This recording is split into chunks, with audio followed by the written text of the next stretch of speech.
Such a beautiful view. I wish you guys could see it, but it's way too cloudy. But back there is Mount Rainier.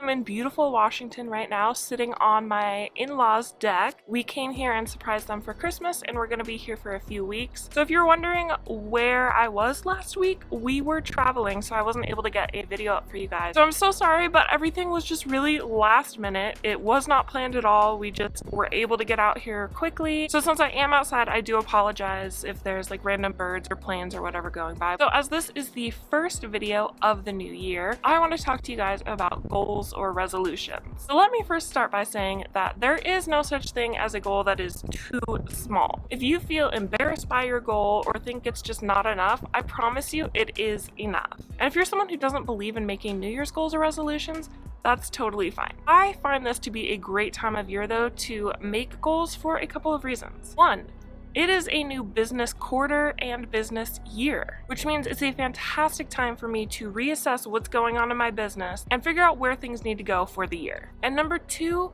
this season. We're in the middle of winter. I personally just had a ton of time off because of the holidays, so it's easy to get a little bit lazy or off track. So I like to take this time to remind myself things still need to be done, and goals are a great way to get me excited about that. The new year to me always feels like a clean slate where I can have massive goals and just kind of narrow in as the year goes. I know I'm never going to reach all of my goals because I do have so many goals, but if I hit just even a few of them, then I feel really good about it. So I'm sure most of you have heard of SMART goals: specific, measurable, achievable, realistic, and can be done within a time frame. I think these are great, but I also like to have more vague goals in the mix. I find having a variety of types of goals really helps me. I also like to break down my goals a little bit further and get into business and writing goals and personal goals. And I'm usually much more strict about my business goals. I like to keep track of my goals in two different ways. The first, I like to make a giant list in a Word document on my computer, and I usually break those down into quarters. So what I'll do is as I finish a goal, I check them off and then I can look and see what's coming. I also keep track of them in my planner, kind of the same thing. You can see what's coming and plan for them as you go. It also helps with those SMART goals because if you have to get something done in a certain time frame, then when you open your calendar, you see, hey, this goal has to be done by the end of the month, and then you can get on it. I also find that it's best to have big goals and small goals. If all of your goals are just huge and you're not hitting any of your goals for like 6 to 8 months, it can be really easy to be discouraged because you're not checking anything off, you know? It doesn't feel like you're accomplishing anything, even if you're working toward a big goal. So I like to have small goals in there to check off along the way and keep me motivated. So what are my goals for the year? Let me tell you. Let's start with my business or my writing goals and the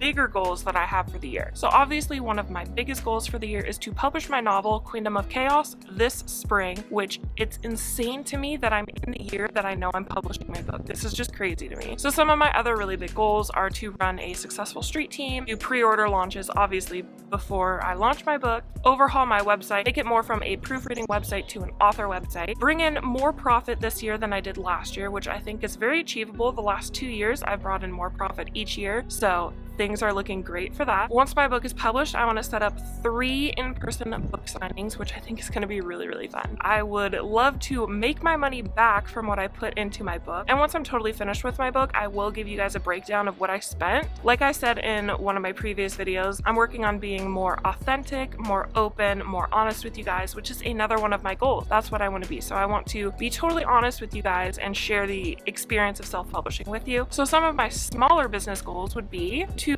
get my author photo. I already have that scheduled. I have to I think it's either the end of this month or the very beginning of next month, but I have it scheduled.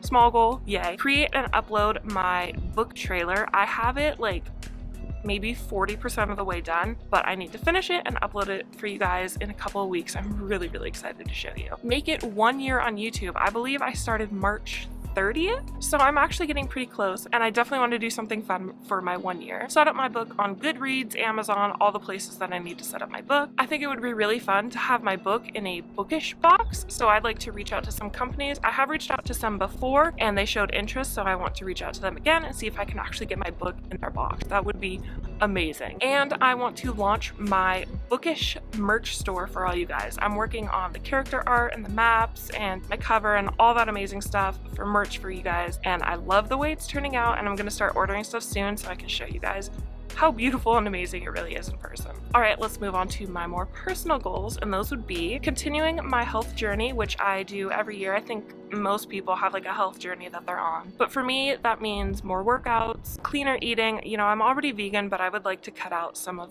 the more junky stuff and find headache relief for myself. Most of you probably don't know that I suffer from chronic daily headaches for about 10 years now. It's daily headaches 24/7, and I have been to so many doctors and specialists and medications and all that stuff, and I just don't want to give up on that. I want to fight for my own health, and so that's something I want to write down as a goal. You know, keep at it, figure out what's the issue, and you know, find some relief. Keep a cleaner house. You know, I run a business, I'm writing a book, very busy. My husband works full-time in the military, so it can be easy to let things slide a little bit. Not that our house is an absolute wreck, but you know, it can always be a little bit better. Build up our savings. We're earning, you know, a little bit more money now, and instead of just spending it, we want to build up a savings, save up for vacations. I want to go to, you know, Disney World, and I would love to go to so many countries. I've said that on my channel before. I really just want to travel the world. So building up a savings, building up a travel savings and vacation savings is a goal that's really, really important to both